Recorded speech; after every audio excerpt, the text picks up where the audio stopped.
and the Committee on Public Accounts may decide to be part of the filing of cases against PhilHealth officials and yung po mga healthcare providers that we deem are part of the scheme to defraud PhilHealth of funds. Tama po ba yun? That is correct, Mr. Chair. Thank you, Honorable Marcoleta. We now proceed to the Honorable Rimulya.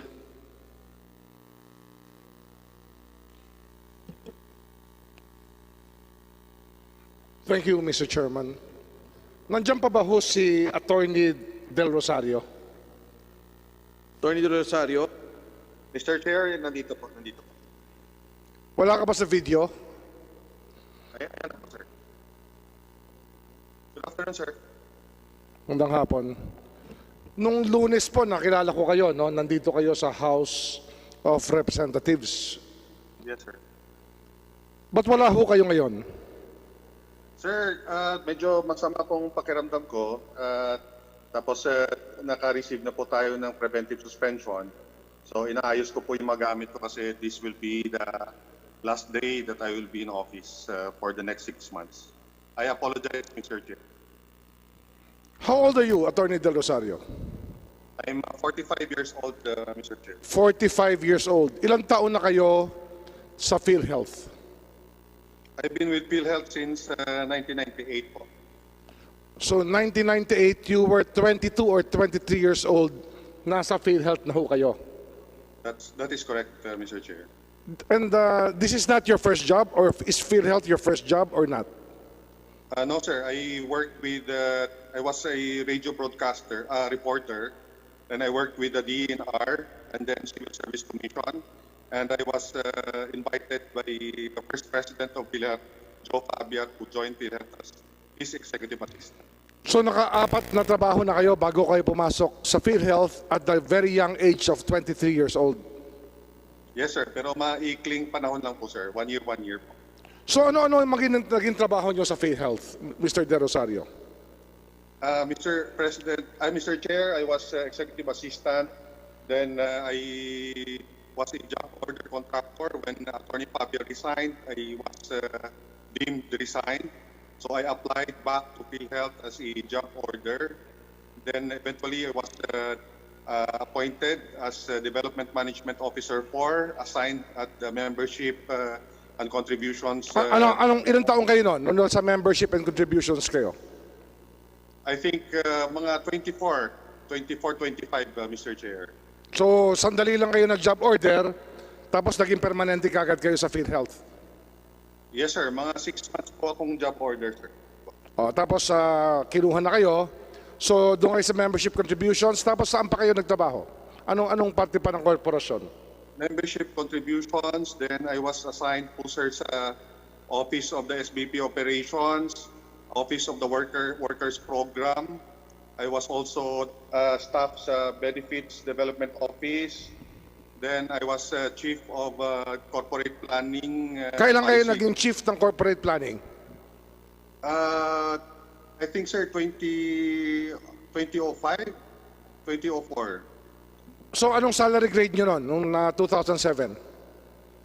Salary grade 22 po. Pardon me? 22, sir, 22. Salary grade 22.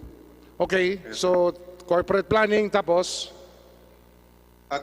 Nung nasa corporate planning ako, sir, naging division chief ako, SG24 na po yun.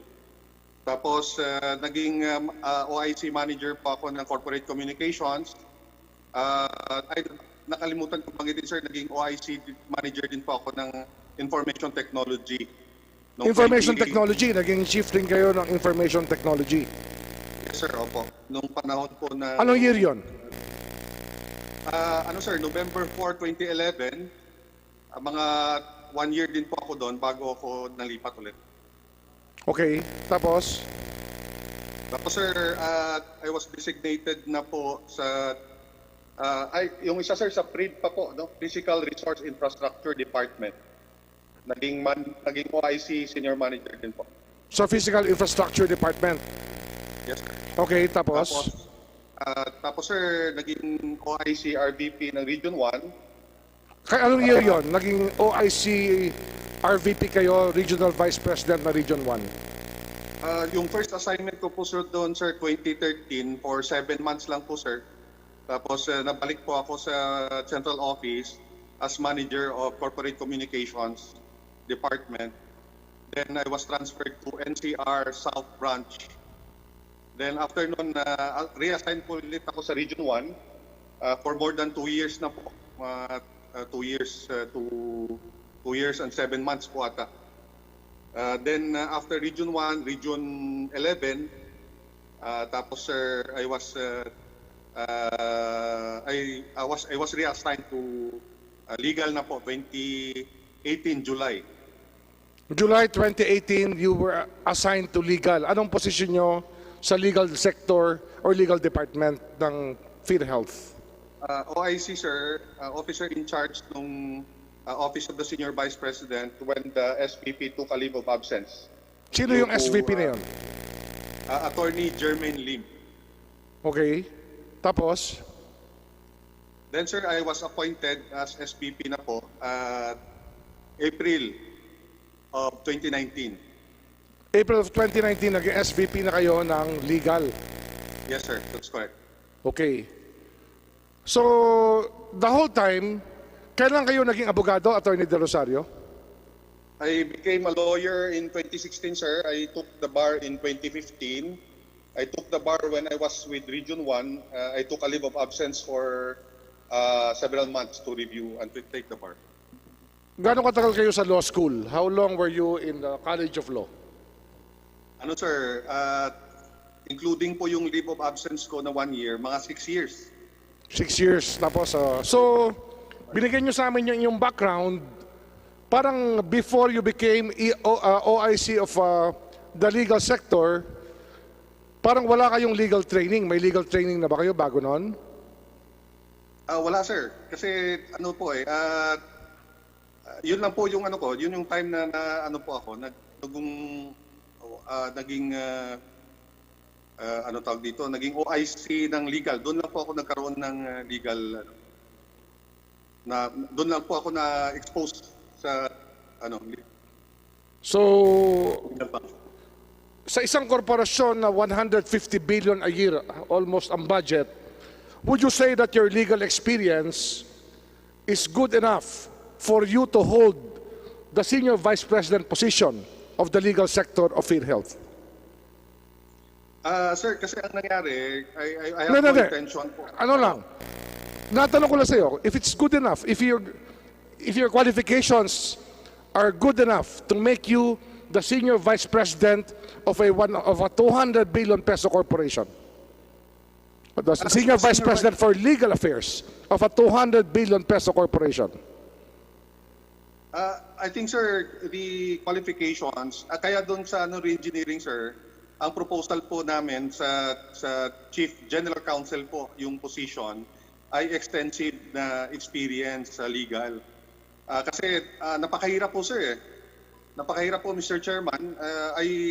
I would prefer an operations or corporate So planning. you admit, Mr. De Rosario, that you are not really meant for that job. Hindi talaga kayo qualified to head Yes, sir. the legal department of the biggest GOCC in the Philippines. Sir, in terms of sa SVP position, I think I'm qualified. My appointment has been validated.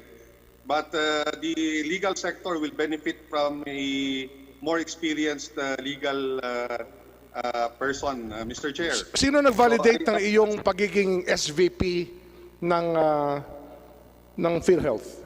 Yung sinasabi mong validation. I'm sorry, Mr. Chairman. Who validated your competence to be the Senior Vice President of the Legal Department of PhilHealth? First, sir, the selection process, the PhilHealth Board, and the appointment was validated by the Civil Service Commission. Binalidate the Civil Service Commission. Are you assessor, Attorney De Rosario? I'm CSEE, sir, Career Service Executive Eligible. Oh, so you're a CSEE since when? After part 2011 po. I think Honorable Remulla, VP Mas of Human Resources will reply. Yes, sir. Under sa sector ko, Human Resource Department, I would like to submit itong certified true copy ng report on appointment issued by PhilHealth. Nakalagay dito, Rodolfo Del Rosario, validated. This appointment was validated by Director 4, Judith Dongalok Chicano of the Civil Service Commission. We will submit this, sir. What does you. validation Very entail, sir? Anong ibig sabihin ng validation? Ano ang sinasabi ng validation? Na-comply niya, sir, yung mga qualification standards ng Civil Service Commission as to education, as to experience na 5 years managerial, at saka training na 120 hours in management and supervision. I will submit, sir, the report of Civil Service. But there's no validation as to his fitness to be the Vice President for Legal Affairs of the biggest government corporation. Yung, Meron ba? Sir, yung qualification standards ko kasi sa mga senior vice president. Question of the Honorable Libulia is may validation ba to be head of legal? To be head of legal, para siya ang maging #1 lawyer ng PhilHealth. Meron bang validation yan? Yung qualification standards ko kasi ng SVP for legal, sir, sa PhilHealth ay lang generic na 5 years in the position involving management and supervision. Wala akong nakasabi na as lawyer. So generic ho yung So you don't, so ang lawyer, pareho lang yan. A lawyer does not need qualification. Basta lawyer ka, okay ka na. Yun ang sinasabi nyo. BP Dennis Mas, ang tanong ko yung sa legal hindi dun sa Senior Vice President. May validation ba na mag-head siya na siya ang tama sa legal? Sir, yung appointment ho sa kasi niya legal. Hindi, meron nga bang validation o wala? Okay, Mr. Chairman, let's look at this. Submit ko. Mr. De Rosario, there were 220 cases in Region 1. Did you review these cases after you became the Senior Vice President for Legal Affairs? No, sir. Bali, ang ano po dyan, yung fact-finding investigation and enforcement department, sila po yung nagkikipag-coordinate po sa ating regional Hindi, ang offices. tinatanong ko, did you review them after, when you became the Senior Vice President for Legal Affairs? Did you review these cases? No, sir. I Okay, reviewed the cases. teka, tama na. Oh, sige, next question. Yung Accenture case, did you review it? No, sir. Kasi wala pong pending case sa Accenture. Ano? Walang? There's no pending case po na about sa Accenture. Aside from the one pending investigation po noon that we filed, the PhilHealth Board decided to file the cases. An investigation report that has been pending for several years. So who is Regarding- investigating, Mr. De Rosario? I'm sorry, sir. Who is investigating the Accenture case? Sino nag-iimbestiga? Sir, mayroon pong fact-finding committee po yan. It was composed of a number of lawyers. If I remember it right po, yung mga kasama po dyan ay sila Attorney Dodi Pineda po. Siya pong chairman. So walang nangyayari sa Accenture case, Mr. De Rosario, but even if you are the Vice President, Senior Vice President for Legal Affairs of PhilHealth. Sir, yung una pong mga investigation, tapos na po yun. Nagkaroon na po ng verdict po doon. Meron lang pong naiwan na isang investigation report that nung na-conduct po kami ng inventory, we presented it to the PhilHealth Board. So yung mga tao po doon na nirecommend ng committee to be charged, na-charged na po. Ano ang charge na final ng committee? Ano sir, grave misconduct. Grave Sa grave misconduct. 140 million pesos, grave misconduct lang ang final nyo? Sir, yung ano po, yung una pong charge nila ay ano din po yun, na grave misconduct. So na-dismiss na po yung mga yun. Yun po sir, yun ang nirecommend ng committee. Okay. No criminal complaints You are now the head of the legal sector of PhilHealth. How many lawyers are there in the whole PhilHealth? Whole PhilHealth system? Sa legal, including sa region sir, siguro around mga 20 plus sir. 20 plus lawyers. Yung permanent lawyers, yes. We have, ano kasi sir, we have mga project-based. How many of them are more senior than you in terms of law experience or being a lawyer among the 20? I think, sir, more than 10 or half or more. Maybe most of them are more senior sir. than you as a Yes, sir. lawyer. Yes, Mr. De I think Rosario. so, sir. Yes, sir, that's correct. Alam mo naman, ba't tinatanong ko yan, Mr. De Rosario, no? It's not to belittle your competence or your Yes, I capability. understand, sir. It's just that you are holding the most important legal job in the biggest government corporation with a budget of 200 billion, and here you are, appointed as Senior Vice President for the legal sector with less than 5 years experience as a lawyer. Am I correct, Mr. De Rosario? That's correct, sir. If I will be reassigned, I will be very happy, Mr. President. But you are enjoying being Senior Vice President of PhilHealth. No, Kahit not na at hindi all, ka sir. bagay sa legal sector, kinukuha mo pa rin yung posisyon ng Senior Vice President for legal. Sir, when I was transferred here, the President then requested me 3 times. I refused 3 times. But yun sir, actually kung pwede lang, kung makakabalik lang ako sa regions, I will prefer that, Mr. Chairman. Now, Mr. De Rosario, meron pong allegations na kayo daw ang main player sa PhilHealth Mafia. Would you deny that?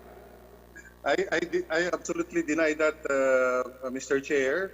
Wala po tayong tinatago. Pumirma na po tayo ng yung sa waiver sa AMLAC. We are willing to submit sa lifestyle. Sir, sobrang ano po niyan, sobrang unfair po ng nasasaktan po tayo ng gusto dyan, pati po yung mga miyembro ng Na allegations ngayon, kaya tinatanong ko sa iyo, that's an allegation. So you are denying that, Mr. De Rosario? Sir, wala po. Wala po tayong kinasasapian na kahit anong pong mafia.